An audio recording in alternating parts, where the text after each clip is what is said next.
Euh, Dans l'ambiance, bien. Dans la volonté, bien. Dans la capacité de réagir, bien. Mais on sait, tout le monde sait que nous sommes dans une période difficile pour les joueurs, fin de saison. Normalement, doit être une période de vacances.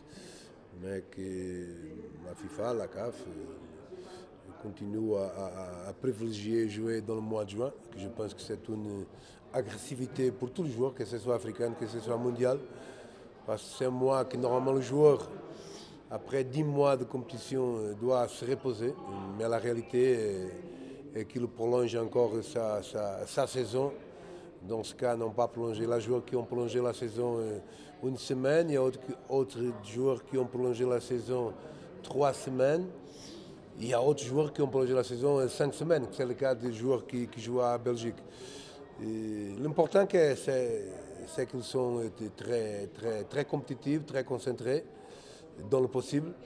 Et pour moi, c'est le plus important, ce qui compte, c'est l'attitude compétitive, indépendamment de la partie physique. Et avec un adversaire qui a tout le groupe au même niveau. Parce que ces joueurs sont des joueurs locaux, qui n'ont pas terminé et qui continuent à travailler ensemble. Mais content pour la réaction de 7-4 jours d'entraînement. Et demain, on va essayer une équipe qui va jouer contre les autres. Ce sont joueurs qui ont terminé c'est pas tout le monde qui a terminé la saison en même temps. Il y a des joueurs qui ont terminé en une semaine, 3 jours. Oro même, il vient de terminer hier. Il vient de jouer hier derrière un match comme Agabozo. L'Allemagne a arrêté au 17, au 18. La Belgique au 30 avril. Joueurs de complètement différents capacités physiques. Et cette match nous donne la chance de donner à 7 joueurs qui ont terminé plus tôt de gagner un peu de la routine du jeu, la routine de la compétition. Et surtout, c'est ça qui m'intéresse, c'est faire revenir 7 joueurs qui ont arrêté à plus de 15 jours, 3 semaines, de gagner le rythme du jeu. On va économiser le maximum de joueurs possibles qui ont fait 50 matchs, 40 matchs, comme Jen, comme Romao, comme Bebou. Bebou n'a pas fait toute la saison, c'est vrai, mais sont joueurs qui ont terminé plus tard. Et on va voir, on va faire des essais, on va donner l'opportunité à autres joueurs de nous montrer quelle est sa capacité et s'ils sont prêts ou non pour entrer dans cette équipe. Et cette match, c'est pour ça même. C'est pour 7 joueurs qui n'ont pas l'habitude de jouer.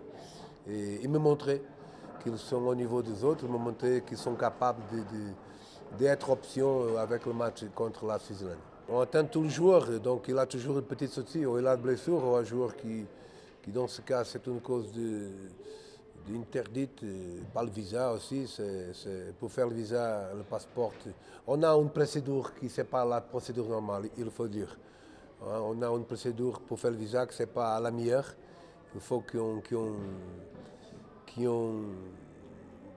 s'entende dans ce point. Et si on a un passeport,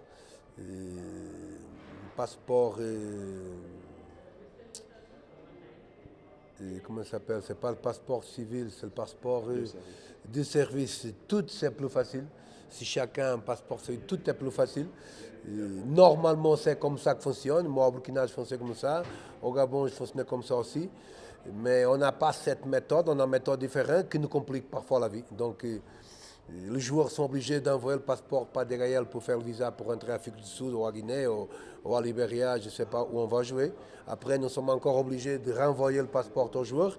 Et dans le cas d'Akaté, c'est Iran. Iran ne permet pas que le document, le passeport, entre par DHL. Donc, on a perdu un joueur à cause de ça. Mais si on a un système différent de travailler, c'est le passeport de service. Et quand le joueur arrive, tout le monde il a déjà le visa. Ça nous facilite beaucoup. Bon, c'est un cas qu'on doit discuter avec la fédération et voir quelle est la possibilité de faire un passeport de service pour tout le staff, que ce soit entraîneur, que ce soit joueur, que ce soit le staff médical, parce que ça va nous faciliter et va nous faire courir moins de risques de perdre 1 ou 2 joueurs. Dans ce cas, c'est un joueur. À 4 mois contre la Côte d'Ivoire et qu'on a joué et au Maroc contre la Guinée équatoriale, on a perdu encore 2 jours à cause de ça. Donc c'est une méthode qui n'est pas la meilleure et Et on doit corriger ça si possible, clairement. Ok, c'est bon. Hi, Coach Prince Morake here from YTV in South Africa. Coach, it's not been the easiest of rides. Obviously, trying to apply, your methodology, with the Togolese team and whatever. What has been some of the difficulties since taking over in 2021? Et sincèrement, l'efficacité. Donc, on a joué contre de bonnes équipes, surtout le Burkina Faso. On a joué contre une Swaziland qui a surpris tout le monde. À moi, pas surpris, mais qui a surpris tout le monde avec sa capacité physique, sa organisation. Mais surtout, on a perdu de points à cause de notre incapacité de finaliser. On a raté trop de buts chaque match. On a raté pratiquement 4-5 buts chaque match. Et à haut niveau, ça, c'est pas possible. Et après, on trouvera les 2 prochains matchs avec autres difficultés parce que la pression est de notre côté aussi. La pression de gagner le point, nous faire courir plus et nous faire faire le minimum d'erreurs possible. Okay. All right, Coach, you've previously done well, taking a team to Chan, and that clearly means that you've got a way of dealing with local players. Would you say that you got the right mix now, moving forward, especially considering that some of the Southern African teams like Eswatini and Lesotho, for example, that you play, they're playing more in the echelons of how the local players play? Je sais qu'ils travaillent très bien. Donc, ils ont une histoire d'un football de bonne organisation, de grande intensité, de grande capacité de qualité de passe. Et quand on passe bien, on joue bien. C'est vrai qu'il y a des équipes nationales plus fortes qu'autres. Swaziland, Eswatini, comme les autres avant, sont des équipes que tout le monde gagne facilement 5, 6, 7-0. Aujourd'hui, c'est complètement différent. Eswatini, ils ont des résultats. Et les autres commencent à discuter tout le match, ils gagnent 0, et faire 0-0, c'est pas comme avant. On sait qu'un round contre cette équipe, on gagne facilement. Aujourd'hui, c'est le contraire. Ce sont des équipes qui donnent du combat, une équipe qui sont très bien organisées, équipes qui sont. Que la force, cette équipe, c'est pas le nom de grands joueurs, mais que la force, c'est le groupe, c'est la capacité de réagir ensemble. Mais c'est une zone qui a normalement, surtout la Sud-Afrique, qui a une zone qui a un football d'énorme qualité, parce qu'ils sont habitués aussi à avoir beaucoup d'entraîneurs qui sont expatriés et qui ont laissé ici une bonne méthode d'entraînement. Last question.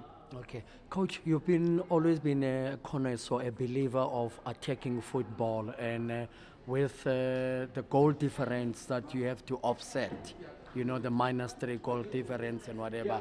Are we going to see your team playing expansive football, going for goals in order to try and qualify? Exactement, comme l'habitude. On joue pour gagner tout le match, indépendamment de la force ou la difficulté de l'adversaire. On joue pour gagner. Je ne peux pas priver jamais à mes joueurs de gagner, de pouvoir marquer, de pouvoir sortir dans un match avec une victoire. Je donne la liberté d'attaquer, mais surtout, il y a des moments de jeu qu'on doit défendre.